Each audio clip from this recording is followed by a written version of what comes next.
おはようございます。フロリダジャックです。久しぶりのカーショーを見に行きます。この間、ダラス、テキサスでスティーブさんの近所の中にカーショーを見に行くことができたんだけど、こちらではあんまり行ってないんです。だから今日は楽しみです。とりあえず、面白い車が出てくると思いますので、最後までぜひ見て、いただければ幸いです。よろしくお願いします。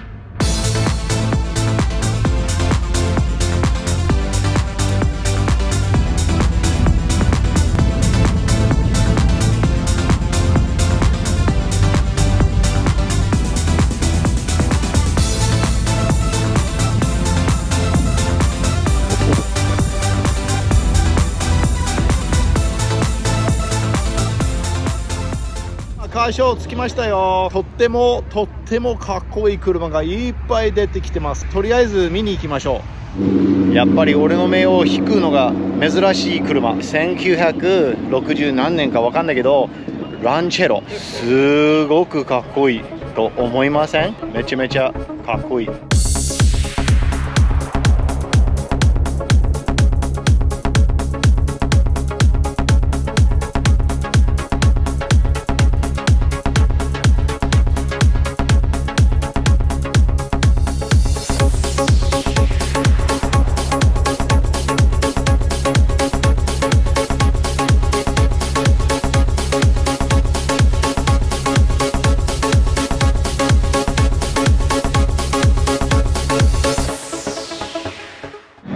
面白いよ。日産 240SX S14 フル純正っぽいよね。程度がいいんじゃない？25年と考えるとかっこいい。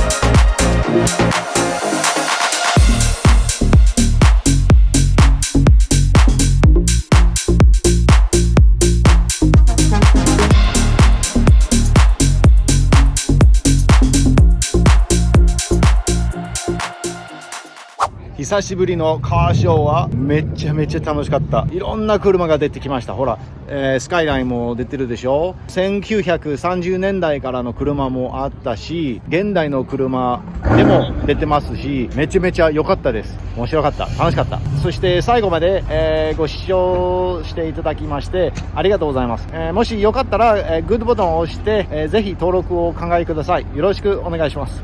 じゃあね。